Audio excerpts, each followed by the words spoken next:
Friends, कैसे हैं आप लोग। आशा है बहुत अच्छे होंगे। पिछले वीडियो में हम लोग ये स्टडी किए थे, वो बताया गया था कि किस तरीके से हम लोग जो है एचसीएफ और एलसीएम जो है वो फाइंड आउट कर सकते हैं। उसके लिए 5 ट्रिक हमने दिया था। आज जो है नेक्स्ट एक्सरसाइज इरेशनल्स के बारे में हम लोग चलेंगे। किसके बारे में चलेंगे? इरेशनल्स के बारे में। होता क्या है कि इरेशनल्स में प्रूवमेंट में थोड़ा आप लोग को ज्यादा कॉम्प्लिकेटेड का मतलब सामना करना पड़ता है। ज्यादा ये बोल सकते हैं कि ज्यादा प्रॉब्लम आ रहा है। इस प्रॉब्लम को सॉल्व करने के लिए एक बेहतरीन तरीका है। ऐसे ये तरीका आपको जो है हर एक्सरसाइज में मिल जाएगा, लेकिन ये एक्सरसाइज जो है केवल एक ऐसा है इरेशनल्स का प्रूवमेंट जो कि थोड़ा सा स्टेटमेंट वाइज है। उसे आप लोग को थोड़ा ध्यान से देखना होगा। तो हम लोग आते हैं इसमें थ्योरम 2 जो है मतलब 1.2 एक्सरसाइज नेक्स्ट फंडामेंटल थ्योरम के बाद जो है वो इरेशनल जो प्रूवमेंट करने का तरीका है वो इसमें दिया जा रहा है। देखिएगा थ्योरम जो ये स्टेटमेंट जो इस स्टेटमेंट के जरिए जो थ्योरम जो बताना चाह रहा है, let p be a prime number. P क्या है? प्राइम नंबर है। और यदि पी जो है डिवाइड करेगा ए स्क्वायर को, पी किसको डिवाइड करेगा? ए स्क्वायर को अगर डिवाइड करेगा, देन उस कंडीशन में तब जो है पी जो है वो डिवाइड किसको करेगा? ए को भी करेगा। बात समझ में आ गया? इसी से आपका थ्योरम चलेगा आपका, और इसी बेसिस पे हम लोग क्या कर सकते हैं? √2 को प्रूव कर सकते हैं। √2 के जगह पे क्या प्रूव कर सकते हैं? √3 प्रूव कर सकते हैं, √5 प्रूव कर सकते हैं। एक प्रूवमेंट हो जाएगा, उसी के बेसिस पे आपका सारा चलेगा। अब यहां देखते हैं हम लोग कि ये थ्योरम है, और इसी थ्योरम का यूज करेंगे हम लोग हर स्टेटमेंट को प्रूव करने में। किसको? इरेशनल को प्रूव करने में। एक इंपॉर्टेंट बात हम लोग ध्यान देंगे कि कोई भी नंबर्स अगर रूट में होगा, कोई भी नंबर्स क्या होगा? रूट में होगा, और नॉन परफेक्ट स्क्वायर नंबर होगा। क्या होगा ये? नॉन परफेक्ट स्क्वायर नंबर होगा। उसे हम लोग क्या कहेंगे?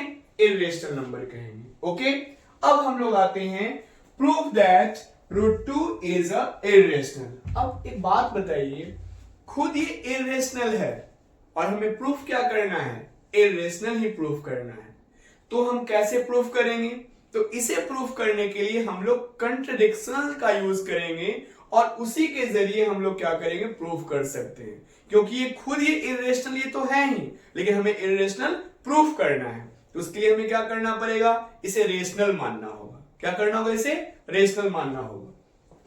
ध्यान देंगे, इफ पॉसिबल, यदि पॉसिबल है तो हम मान लेते हैं कि √2 क्या है? रेशनल नंबर है। यदि पॉसिबल है तो क्या मान लिए? √2 क्या आपका रेशनल नंबर है।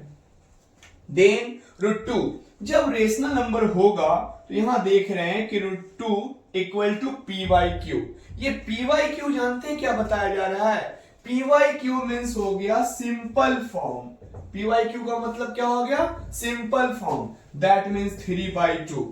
इसका मतलब हो गया कि इसमें कॉमन जो होगा फैक्टर 1 के अलावा कोई दूसरा नंबर नहीं मिलेगा। कॉमन फैक्टर क्या मिलेगा? केवल 1 मिलेगा। 1 के अलावा दूसरा नंबर आपको नहीं मिलेगा।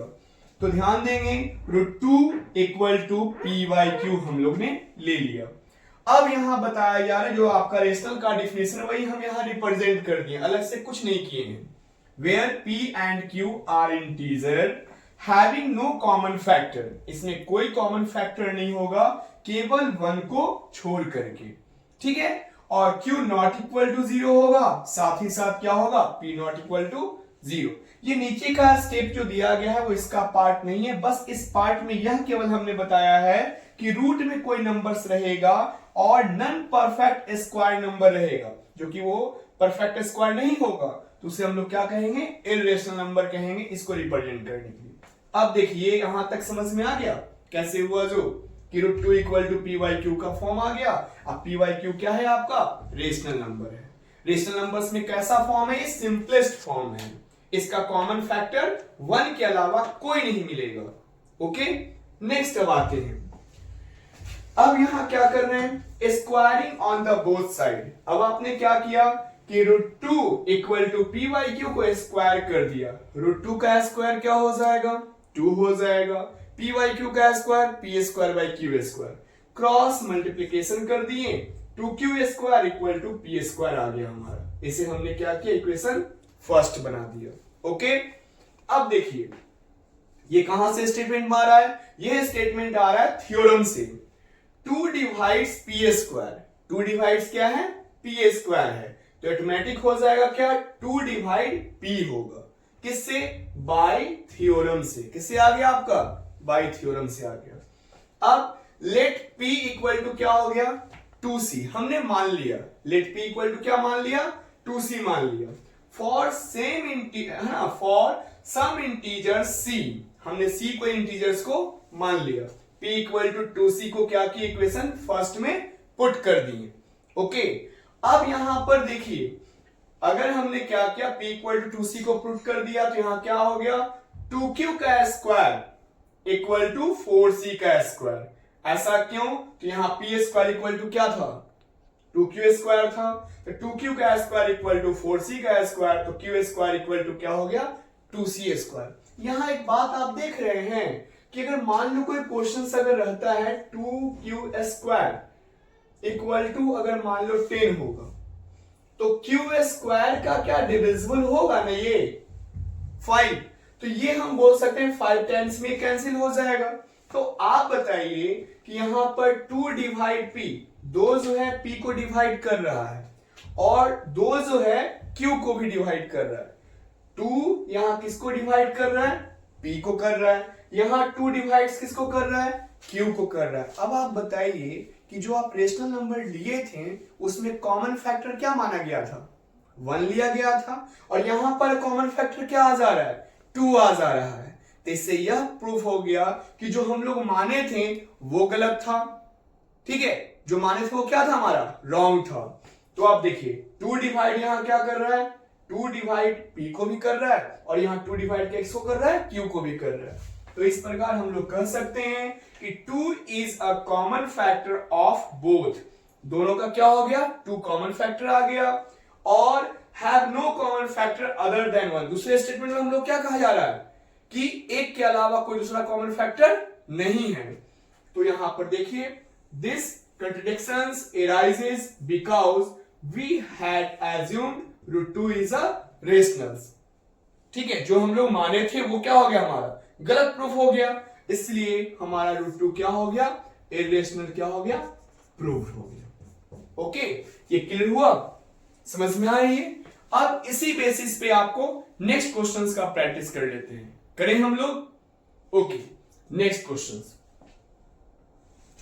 अब इस स्टेटमेंट को हमें याद रखना होगा। अब इस स्टेटमेंट को याद रखने के लिए हमें क्या करना पड़ेगा, क्वेश्चंस का प्रैक्टिस करना होगा।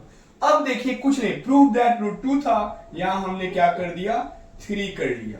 अब जहां जहां रूट 2 रिप्रेजेंट है वहां वहां हम लोग क्या कर लेंगे, 3 कर लेंगे, हो गया स्टेटमेंट। यहां भी क्या कर लिए, 3 कर लिए, हो गया स्टेटमेंट। ओके, इस स्टेटमेंट पे आपको ध्यान नहीं देना है, ये स्टेटमेंट केवल हम बताए हैं किसके लिए, हम बताए हैं कि रूट में कोई नंबर्स रहे और नॉन परफेक्ट स्क्वायर नंबर रहेगा उसे हम लोग क्या कहेंगे, इर्रेशनल कहेंगे। इसको आपको ध्यान नहीं देना है। इसके बाद नेक्स्ट हम लोग यहां क्या करेंगे, 3 squaring on the both side हो गया, यहां क्या हो जाएगा, 3 हो जाएगा, यहां क्या हो जाएगा, 3 डिवाइड पी स्क्वायर हो जाएगा, यहां क्या हो जाएगा, 3 डिवाइड पी हो जाएगा।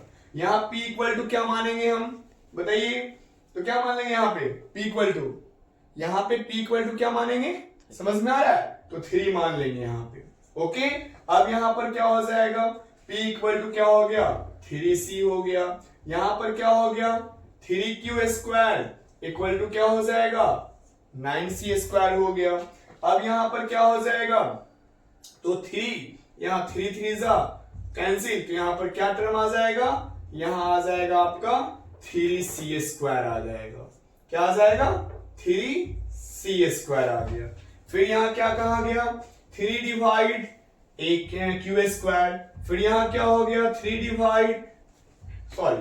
डिवाइड क्यू स्क्वायर, यहां पे फिर क्या हो गया, 3 डिवाइड क्यू।